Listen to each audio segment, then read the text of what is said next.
And we're gonna be watching YouTube, and I would like if y'all would watch the YouTube that the person that I'm gonna be watching, so I don't spoil this for you.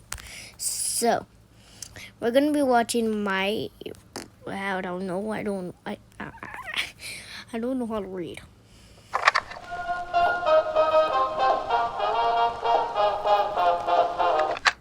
When I was like 15, a news channel did a story about a crazy fad sweeping the globe. It involved running, climbing, jumping, and most importantly, doing sick flips. It was called parkour, and it looked sweet. I went online and found videos of people doing parkour set to over-the-top electronic music with tons of unnecessary edits and effects. There were even videos shot in my city at places that I had been to. Some guys from Boise called themselves Team Paradox, and their videos might have been the coolest thing I had ever seen. Mostly because I knew the places from the videos, but I liked editing videos, so if I learned how to do parkour, I too could make parkour videos set to electronic music with tons of unnecessary effects and be just as cool as them. So I did more research. I found sites listing moves and how to do them. Team Paradox even had their own website that listed the best spots around town. Web design and parkour? What can't they do? I don't know why, but so many things about this just tickled my little nerd brain. I had discovered a secret world that existed completely unknown to most, a mere shadow to the unenlightened, a parallel universe that only a select few could enter. That was essentially just me realizing, oh cool, I can climb on stuff. But it felt like something bigger. There were others out there,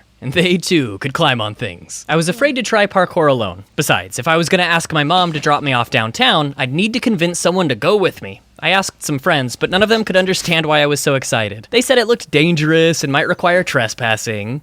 Cowards. So I asked even more people if they knew anyone else interested. My friend Brody, oh hey Brody, gave me a name and a phone number. Alex was a year older than me, and word on the street, he was a parkour beast. So I called his house and asked his mommy if he was home. It felt weird just cold calling someone to ask if they wanted to train together, but Alex just so happened to be looking for other parkour beasts to train with, and my disappointment in my friends for not taking this seriously convinced him that I was that beast. So he agreed. He'd soon find out that I was garbage, but don't worry about that. He also gave me the number of another person who might want to train. Gary lived pretty close to me, and when I called him, he agreed to meet me at the swing set that weekend. I sat on a swing nervously. I had no idea what he looked like. That guy doesn't look like he's waiting for anyone. Those people all know each other. This was a bad idea. He's probably not even coming. I should go home. But before I left, I saw someone walking on the path to the swings. He was wearing sweatpants and looked just about as nervous as I felt. This was it. Oh man, what if I walked up to this guy and he wasn't Gary? That was his name, right? What would I even say? This is embarrassing. I should leave. Gary walked up to the wood chip surrounding the swing set and paused for a moment before busting out the sickest flip I had ever seen. That was the first time I had ever seen someone do a flip without like a trampoline, and I was in awe. I went over to introduce myself, and we've basically been best friends ever since. Finally, I had someone to make sick parkour videos with. For the next several years, we trained and practiced parkour at every possible opportunity. We honed our craft and pushed our mortal bodies to their limits.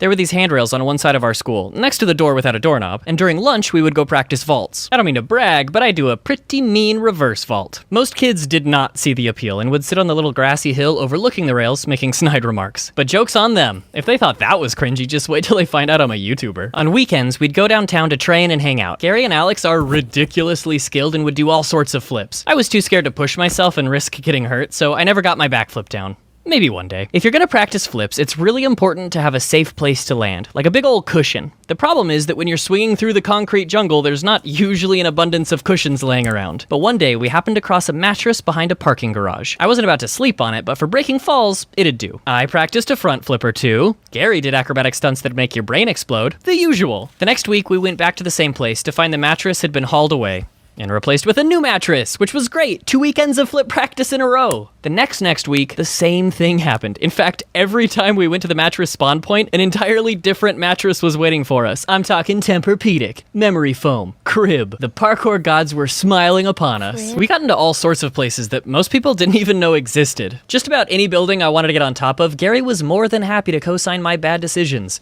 The Albertsons down the street from our school had a couple pipes running up the side that you could climb to the roof until they added a security camera. There must have been so many security systems sold because of us. I bet that really stimulated the economy. We're such good citizens. Now, there are some buildings that didn't have pipes or fire escapes or anything, and clearly, the only way to appreciate the views those buildings had to offer was through the use of a grappling hook. Gary and I always joked that anything is possible with a grappling hook, but we never got our hands on one, which honestly probably kept us from getting hurt. The only time I ever did get hurt, I wasn't even on X Games mode. I was trying to do a Kong vault under a horse statue, but I clipped my knee. I sat down on a park bench and there was blood, but the cut wasn't that deep. Anyway, some lady walked up and kept saying I was gonna need stitches, but when I told her no, really, I'll be fine, she shouts, "You need Jesus."